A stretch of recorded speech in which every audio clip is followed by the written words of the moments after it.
বন্ধুরা, গত একটি পর্বে আমি একটি ভিডিও তৈরি করেছিলাম যেখানে আমি আপনাদেরকে দেখিয়েছিলাম কিভাবে আমি আমার টিউটোরিয়াল ভিডিওগুলো তৈরি করি। সেখানে আমি বলেছিলাম আপনারা যদি চান তাহলে আমি আপনাদের জন্য আলাদাভাবে একটা ভিডিও তৈরি করব যেখানে আমি আপনাদেরকে দেখাবো কিভাবে ওবিএস দিয়ে আপনার স্ক্রিন রেকর্ড করবেন বা টিউটোরিয়াল তৈরি করবেন। আজকে আমি আপনাদেরকে দেখাবো ওবিএস ব্যবহার করে কিভাবে বেসিক্যালি আপনি টিউটোরিয়াল ভিডিও রেকর্ড করতে পারেন, আপনার কম্পিউটারের স্ক্রিন রেকর্ড করতে পারেন। তো ওবিএস আপনাকে প্রথমে ইনস্টল করে নিতে হবে। আপনি ব্রাউজারে গিয়ে যদি জাস্ট সার্চ দেন ওবিএস লিখে বা ওবিএস প্রজেক্ট, ওবিএস মূলত একটি ওপেন সোর্স সফটওয়্যার। এখানে আপনি এটি ইনস্টল করতে আপনার কোনো ধরনের পেমেন্ট করতে হবে না, কোনো রেজিস্ট্রেশন নেই। আপনি ফ্রি ব্যবহার করতে পারবেন। তো ওবিএস প্রজেক্ট আপনি সার্চ দিলে এখানে পেয়ে যাচ্ছেন ওবিএস ওপেন ব্রডকাস্ট সফটওয়্যার, যেটা আমি লিঙ্ক নিচে ডেসক্রিপশন বক্সে দিয়ে দেবো। এখানে ক্লিক করে আপনারা উইন্ডোজ হলে উইন্ডোজ, ম্যাক হলে ম্যাক্স কিংবা লিনাক্সের জন্যও রয়েছে। আপনারা যে কোনো অপারেটিং সিস্টেমে এটি ব্যবহার করতে পারবেন। ডাউনলোড করে নিলে পরে আপনার যেটি ওপেন করবেন সেখানে এরকম একটি আপনি ভিউ পাবেন। তো এখানে আমি অলরেডি যেগুলো ইউজ করি সেরকম বেশ কয়েকটি ভিউ আছে। আমি যদি সবগুলো ডিলিট করে দিই, আমি রিমুভ করে দিলাম, আমি প্রত্যেকটি এখান থেকে রিমুভ করে দিই। এখান থেকে এটাকে ইয়েস দিয়ে দিলাম, রিমুভ হয়ে গেল। এটিকেও আমি রিমুভ করে দিলাম। তো এখানে আপনার প্রথমে সিন ক্রিয়েট করতে হবে। সিন মানে হলো আপনার যখন আপনি লাইভ স্ট্রিম করবেন তখন বেসিক্যালি বিভিন্ন সিন থাকে। একটা সিনে আপনার যে গেম প্লে আছে সেটা দেখায়, একটা সিনে দেখায় সে ব্রেকে গিয়েছে, একটা সিনে ওয়েটিং টাইম সেটা থাকে। তো সেভাবে আপনি সেট করতে পারবেন। তো বেসিক্যালি আমরা স্ট্রিমিংয়ের জন্য যেহেতু ব্যবহার করব না, শুধু রেকর্ড করার জন্য ব্যবহার করব, আমরা একটা রেকর্ডিংয়ের সিন তৈরি করে নেব। এখানে জাস্ট প্লাস আইকনে যদি আমরা ক্লিক করি দেন আমার এই অপশনটি আসবে। এটা একটা নাম দিয়ে দিলাম, আমি টিউটোরিয়াল দিয়ে দিলাম। দেন যদি ওকে দিয়ে দিই তাহলে নতুন একটা সিন ক্রিয়েট হয়ে গেল। এখানে দেখতে পাচ্ছেন দুটো সিন, একটা হলো আমার ডেস্কটপ মানে আমি যেটা ব্যবহার করি রেকর্ডের জন্য সেটা, আর একটা হলো টিউটোরিয়াল। তো এখন এই সিনটা একদম আমার ব্ল্যাঙ্ক আছে। ব্ল্যাঙ্ক সিনে কিছু আমার অ্যাড করতে হবে যেটাকে আমি রেকর্ড করব। তো আমি যদি নিচে আপনারা দেখতেই পাচ্ছেন এখানে সোর্স রয়েছে, এখানে যদি আমি ক্লিক করি সোর্স অ্যাড করার অপশন আসবে। অ্যাগেন আমরা প্লাস সাইনে ক্লিক করলে পরে অনেকগুলো অপশন পাবো। তো এখান থেকে বেসিক্যালি আমার বলে দিতে হবে আমি কি রেকর্ড করতে চাই বা কি আমি এখানে স্ট্রিম করতে চাই। তো আমি যদি কোনো কিছু রেকর্ড করতে চাই, লাইক আমি যদি ডিসপ্লে ক্যাপচার করতে চাই, আমি যাই করছি সেটাই যদি আমি দেখাতে চাই, সেক্ষেত্রে আমার ডিসপ্লে ক্যাপচারে যেতে হবে। এটির একটা নাম দিয়ে দিলাম আমার মনিটর 1 দিয়ে দিলাম। দেন ওকে দিয়ে দিলে আমার এই ডিসপ্লেটি এটাই ক্যাপচার হবে। এখান থেকে যদি আপনার অন্য আরেকটি মনিটর থাকে ড্রপডাউন মেনুতে সেটি চলে আসবে। তো আমার যেহেতু একটি মনিটর বর্তমানে কানেক্ট আছে, একটি শো করছে, দেন ওকে দিয়ে দিলে আমার এই মনিটরে আমি যা করছি সেটাই দেখেন এখানে শো হচ্ছে। আমি যাই করব সেটাই এখানে শো হবে। আর স্পেসিফিকভাবে আপনারা যদি কোনো অ্যাপসের যে উইন্ডো রয়েছে সেটা রেকর্ড করতে চান, আপনি যাই করছেন স্ক্রিনে সেগুলো যদি না রেকর্ড করে স্পেসিফিক শুধু একটা অ্যাপ রেকর্ড করতে চান, সেক্ষেত্রে আপনারা যেটা করবেন নতুন একটা নেন। সেখানে আপনারা যদি যান উইন্ডো ক্যাপচারে, দেন আপনি উইন্ডো ক্যাপচারের নাম দিয়ে দিলেন। এখানে আমার ফটোশপ ওপেন করা আছে, সো আমি এখানে দিয়ে দিলাম ফটোশপ। দেন আমি যদি ওকে দিয়ে দিই অপশন আসবে আমি কি রেকর্ড করতে যাচ্ছি। তো এখন যদি আমরা এই উইন্ডোতে আছে এখানে ক্লিক করে ড্রপডাউন মেনু থেকে আমার ফটোশপ এখানে ওপেন করা আছে, এখানে যদি সিলেক্ট করে দিই শুধুমাত্র আমার ফটোশপ স্ক্রিনে যেটা আছে সেটাই রেকর্ড হবে। আমি অন্য যাই করে আমি যদি এখানে ব্রাউজারে যাই, আমার এই ব্রাউজারটা কিন্তু এখানে রেকর্ড হবে না, শুধুমাত্র আমার ফটোশপ স্ক্রিনে যেটা আছে সেটা রেকর্ড হবে।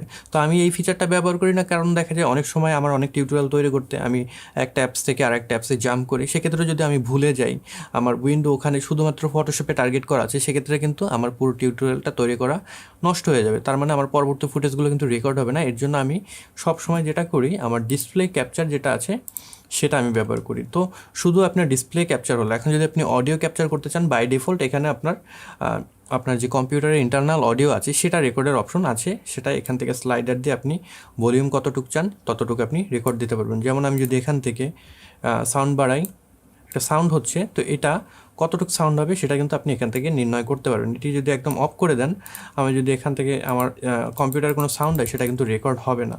আবার আমি যদি এখানে সাউন্ড বাড়িয়ে দিই তাহলে আমি কম্পিউটারে যে সাউন্ডই হবে সেটাই রেকর্ড হবে। আপনারা যদি মাইক্রোফোনের অডিও এখানে ইনপুট করতে চান, যেমন এই মাইক্রোফোনের অডিও যদি আমি এখানে ইনপুট করতে চাই, আমার যেটা করতে হবে আমার এখানে প্লাস সাইনে যাব, প্লাস সাইনে গিয়ে দেন আমার অডিও ক্যাপচার নামে যে অপশন আছে ইনপুট ক্যাপচার সেটাতে ক্লিক করলাম।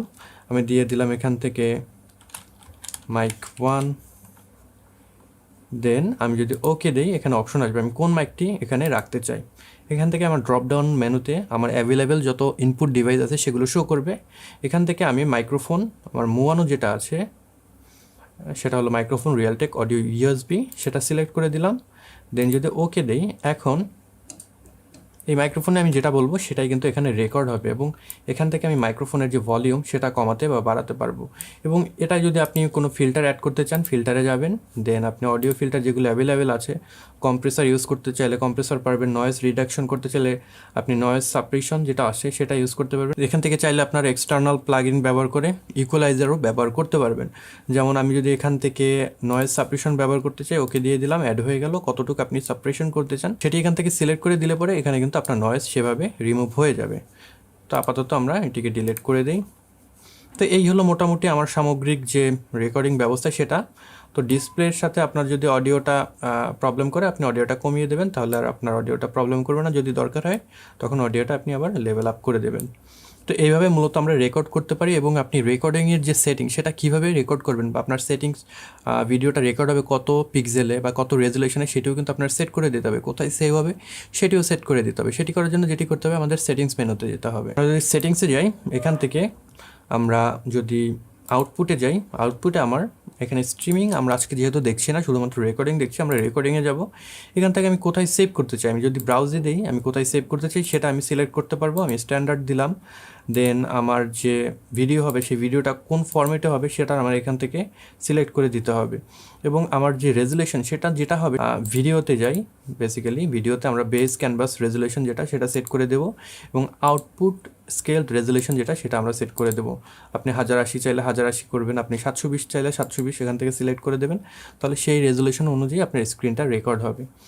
দেন সব কিছু সেট করে দিয়ে আপনার ওকে দিয়ে দিলে পরে সেই জায়গায় গিয়ে জিনিসটা সেভ হবে। আপনি যখন স্টার্ট রেকর্ডিং দেবেন তাহলে তখন মূলত এই রেকর্ডিংটা শুরু হলো রেকর্ড হওয়া। যদি স্টপ দিয়ে দেন রেকর্ডিংটা কমপ্লিট হয়ে যাবে।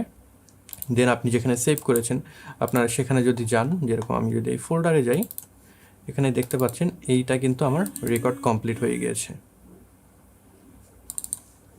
তো এইভাবে মূলত আমরা রেকর্ড করি, সেটিকে আমরা আমাদের প্রিমিয়ার প্রো কিংবা যে কোনো এডিটিং সফটওয়্যারে নিয়ে গিয়ে দেন এডিট করতে পারবো। আপনাদের যদি কোনো প্রবলেম হয় বুঝতে, আপনাদের যদি রেকর্ডিং করতে কোনো প্রবলেম হয়, নিচে আমাকে কমেন্ট সেকশনে জানাবেন, আমি আপনাদেরকে সেটার সলিউশন যদি আমি জেনে থাকি তাহলে আমি আপনাদেরকে জানিয়ে দেওয়ার চেষ্টা করব। তো এই ছিল আজকের ভিডিও।